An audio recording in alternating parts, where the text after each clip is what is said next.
Okay, so I'm pretty excited about painting milkweed pods, and I'm trying to get that exploding shape.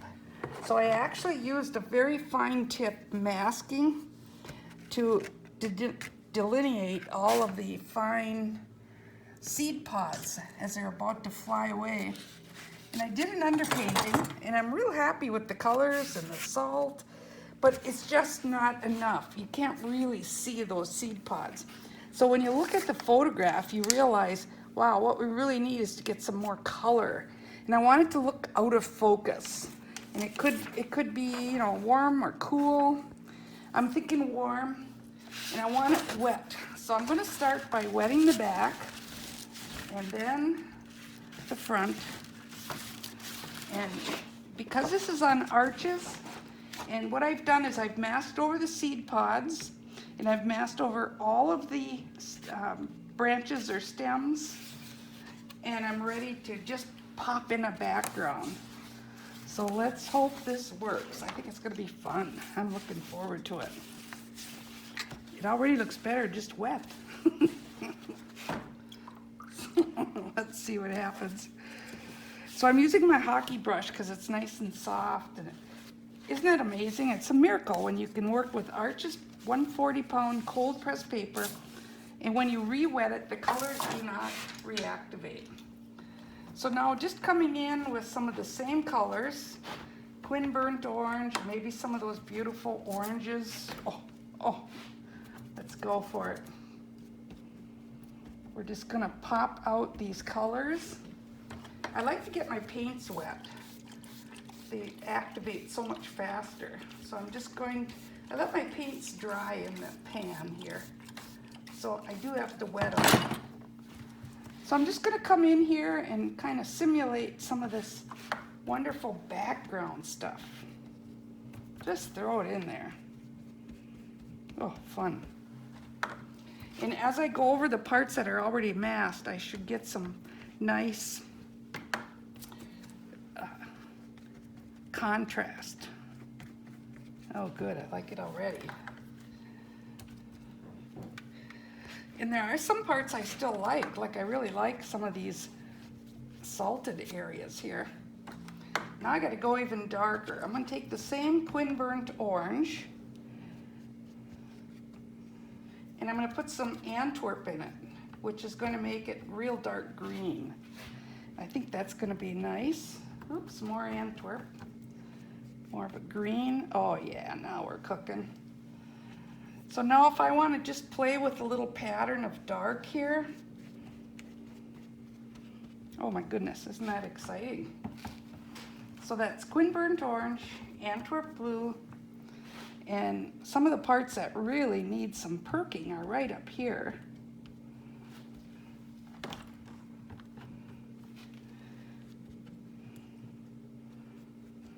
Oh yeah. And then even some of these stems need to be popped out a little more. So it's kind of fun with the masking controlling it. Gives me a lot of freedom to just do what I want to do here. Like I'd like to pop this out. And I like the way it's turning blue over here. I think I'm going to add some more blue. It's a nice contrast.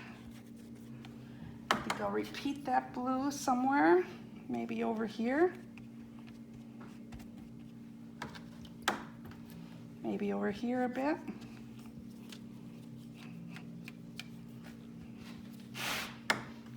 And let's see. We need to see these stems here and some of these guys. Oh yeah. Isn't that exciting? You can actually see some of the stems now. So what I like to do is leave areas where I can come in later and make it dark against light, but here I can leave it light against the dark. And maybe over here I'll do a little bit, but I'll leave this part so they can be dark against the light.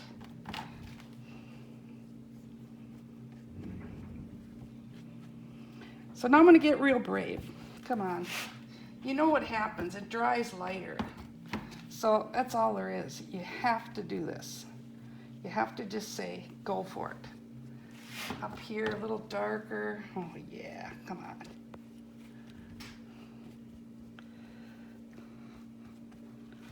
I sure love that orange in there. I think I might even throw a little more. That's Windsor orange. It's a totally transparent color. So I like the way it shows everything through it.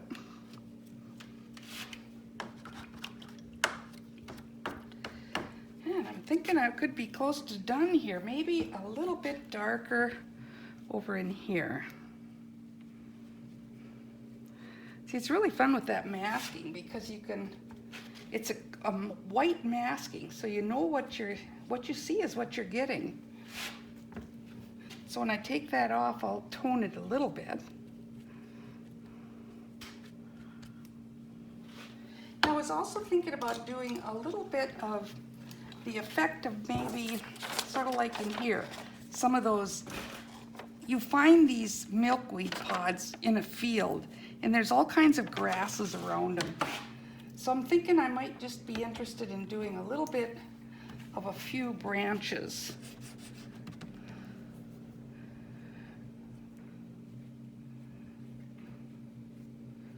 Just to give the feeling that we're out in a field.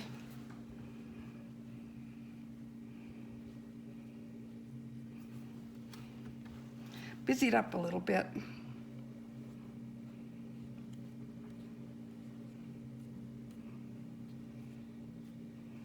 Got to be sure to cross them over so they're not lined up military fashion. Got to watch that.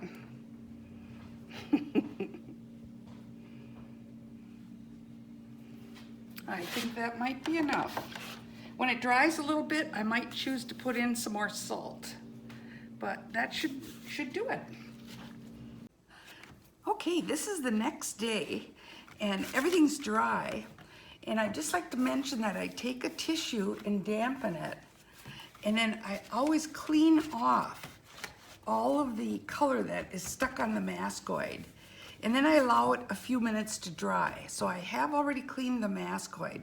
Now I'm going to use this magic eraser here, whatever it's called.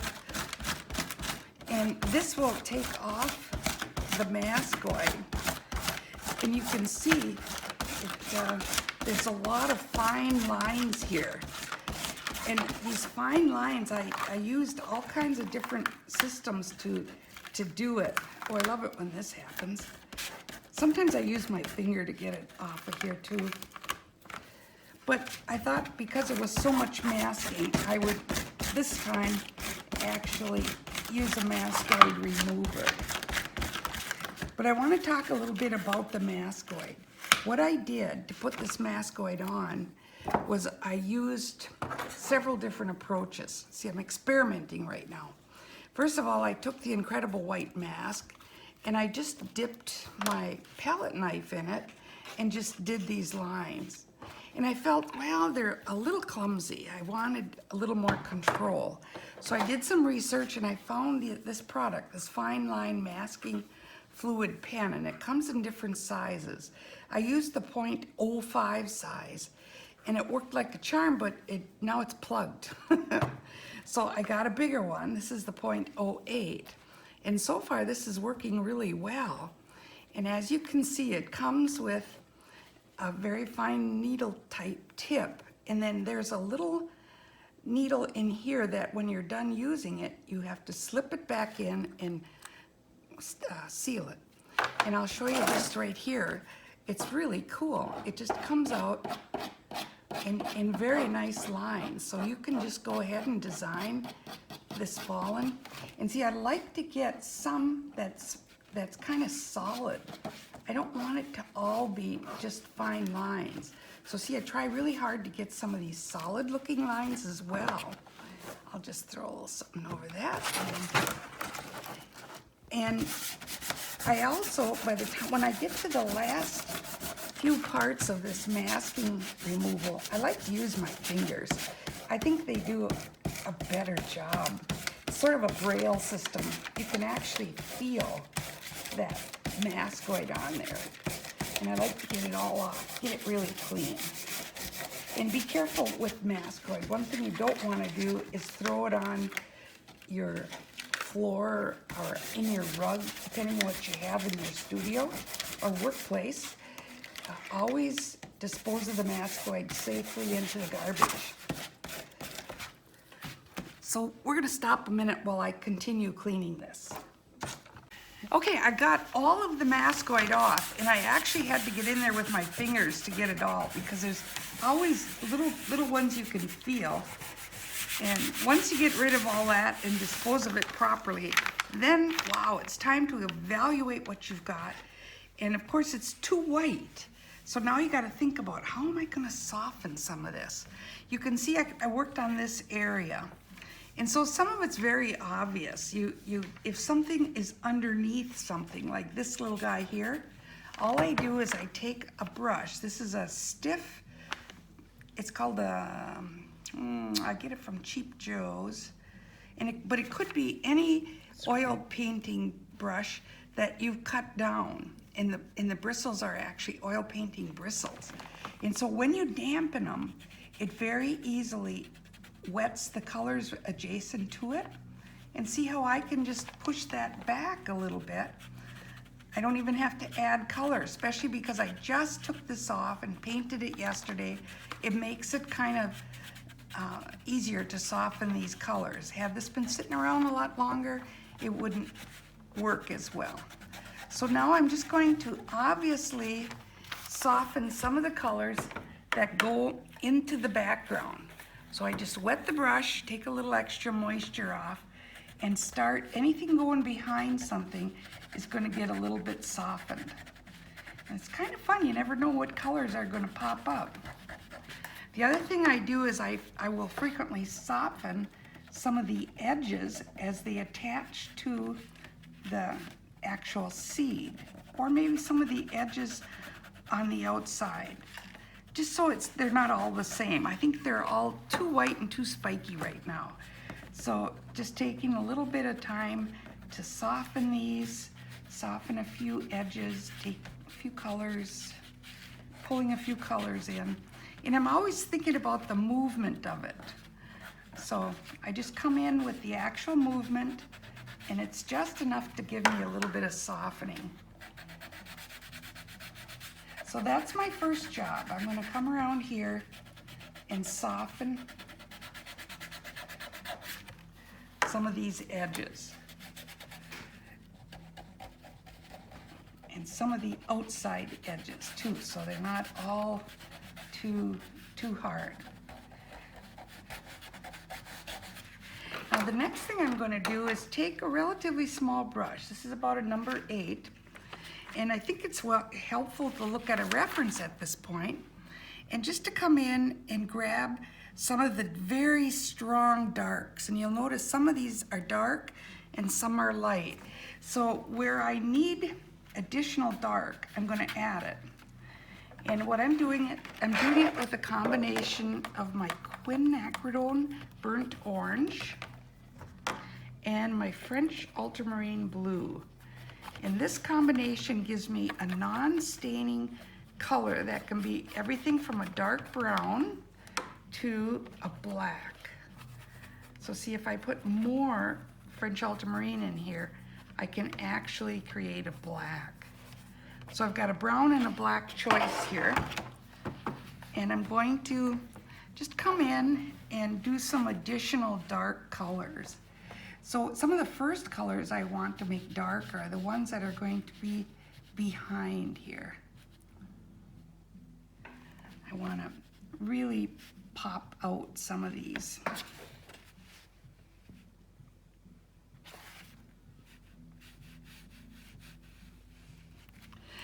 And another really cool thing is you can put these colors down, and especially if you're just going along the edges and trying to make some nice shapes that make that look round, what you can do is keep this handy.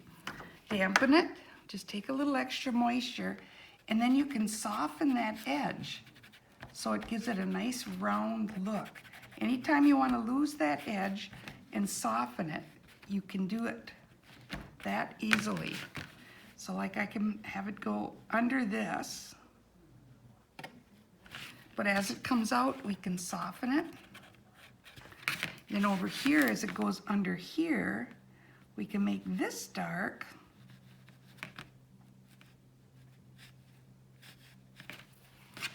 And then we'll soften this edge as it moves up. So you can lose edges as quickly as you can find edges. This is really cool. And now all of these little seeds need a little bit of adjusting. They're almost all a little bit washed out because I put these darks behind them. So I'm just going to pop most of them out again. There's all kinds of seeds in here.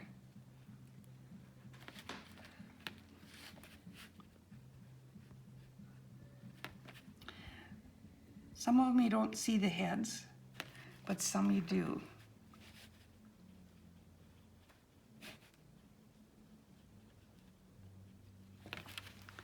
And then, of course, getting some of this extra texture here, you can almost go into a dry brush. It's pretty cool.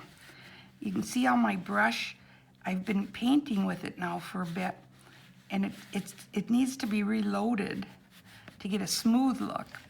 But I can get this dry brush look very easily right now because it doesn't have a lot of paint on it. So when I want to build up some darks in here, I can do that. And if it looks a little fakey, hey, just dampen this brush, come in and soften a few of them.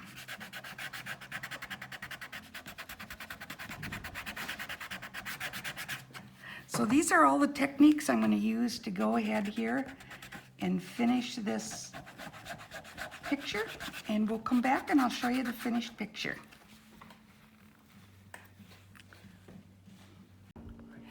Okay, well, this is really fun to get down to the final finishing touches, but I'll have to say, reflecting back on this, what's really, really important is that I use salt. So a lot of this extra textural effects you see here were in that underpainting. And actually when I did the second layer, I flicked a little more too, and I thought about the direction they were going when I flicked it. Boom, boom. And you can see now I've developed a whole bunch of dark and light patterns. And another essential tool has been this tool to come in and soften the edges so that you're seeing the roundness of these shapes because I've softened it. It's not a hard edge, it's a soft edge. And if you look, almost all these edges are soft. Now the final thing I want to do is come in and just give it some extra color. This is some pure orange, the same orange I used in the background. And I'm just going to kind of just attach a little bit of it here and there. And I think I'm going to add some going into some of these seeds. I see that color there. Why not just give it a little flair? This is what's fun about being an artist. We get permission to do stuff like this. So just coming in with some of this pure color, in this case warm. Again, if you find those edges too hard, just come in with this tool and soften them a bit. That's what's so lovely. I love hard edges and I love soft edges. The other thing that I thought would be nice, I don't know where it came from, but I see a little dash of blue in these. So I'm going to grab a little manganese blue, and where I see this color, I'm just going to add it, just a little touch. See, there appears to be some blue in here, and this one, I don't know if my brush fell on it. This is way too much blue, but it's just kind of fun again to add this little touch of blue. So again, I'm just going to soften this quite a bit just to get a little warm, cool final touches here. This has really been fun to do. I'm looking forward.